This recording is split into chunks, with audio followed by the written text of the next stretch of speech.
about 200 degrees Celsius. So just so it's not so hot, I cooled it off first. And then I turned off the flow of the helium so we don't like just waste helium. But basically there's a little nut here and you just have to like loosen this nut with a wrench and then I can just unscrew it with my fingers. So basically this is called a ferrule, and what that's doing is it's basically just making sure you're not getting air exposure into the end. But it's made of graphite, and so when you snug it down, when you install it, the graphite's so soft that it like adheres to it, and then you can't take it off, so you have to cut it off. So we'll have to get a new one. But I'm gonna just the nut. So this little guy, it's called a septa. It's just a piece of rubber, basically. It's just to hold it in place, so I don't have to remeasure it every time I try to stick the thing in there. Okay. So I'm gonna pull some of this free. Loosen some of that so I have a little extra coil or like loose. Wiggle room. Yeah. And like, it's okay that like, so I have like, it's slightly bent, but as long as it's not touching the walls when I'm done, because this will heat up and you don't want it to get like a hot spot. So you can kind of just like thread it around. And then you definitely don't want like a kink, you know, like you don't want to bend it, but a little curve is okay. So I'm going to pull this down further so I can get some room to cut. And sometimes if you look, you can almost see if there's like a burnt spot or just like things will get caught in there. Like, right, you can see like a little bit of... Yeah, like here actually there's a little bit of like, it's hard to tell, but... Yeah, you can see some grime or... Yeah. So that could be contaminated, like causing an issue. So the way we cut it is this little guy is called, it's just called a ceramic wafer.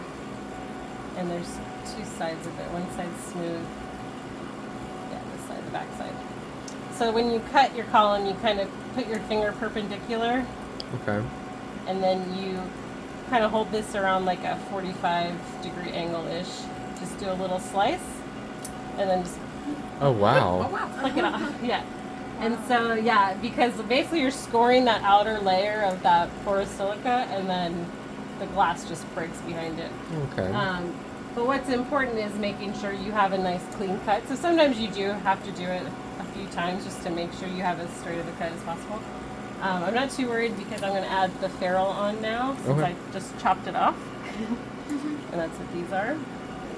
Yeah, so your bullet is going to be facing towards your opening, I guess. Towards your like input spot? Yeah. So I just thread that through and then the bullet's facing up in this scenario. But I'm going to just let that fall down to my fitting there. I just want to make sure I have, because I'm going to install that right up in here. So just make sure I have enough room so I can have a little leeway. I'm going to go a little shorter in case I make a bad cut.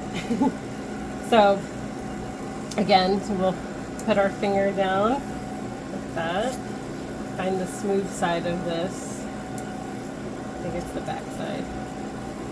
Hold it as perpendicular as possible, but like at a 45-degree angle. Do a little slice. Like that.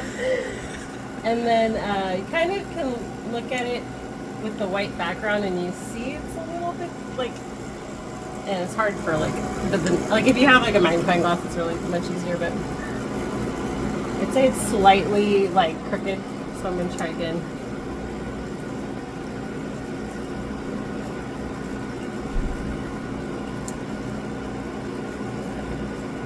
It's probably pretty good, but so there's always like, if you have extra column you can just practice like swiping it. Right, I'm just getting it down before. Yeah. So I'm going to push this back up, and this has a little ruler on it because you have to know how much to insert into the inlet. Oh, okay. So we usually do 5 millimeters, and so like if you line that up to the 5 and just push that up to get you, that's why you have this septa, it holds it in place for you, so you don't have to guess.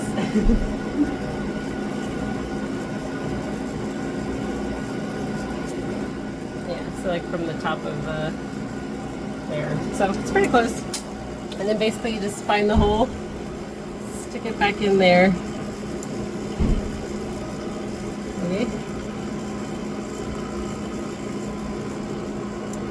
Come on. There.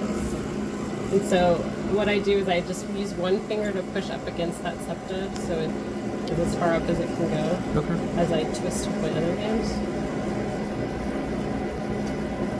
Because you don't want to like push on the column too much, or you might end up pushing it up further than the actual Right, distance what it's meant that to be. Yeah. But you gently kind of hold it in place. It's fine. This is such a small little nut too. It's like so hard. It's tiny. Come on, get in there. Okay, and then I can tighten it. My wrench. My little baby wrench.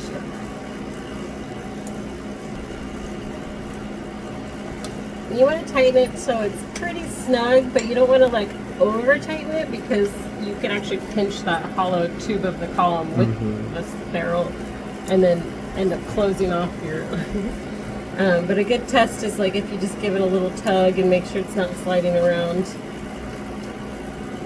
feels pretty good, but I'm just a little half turn there.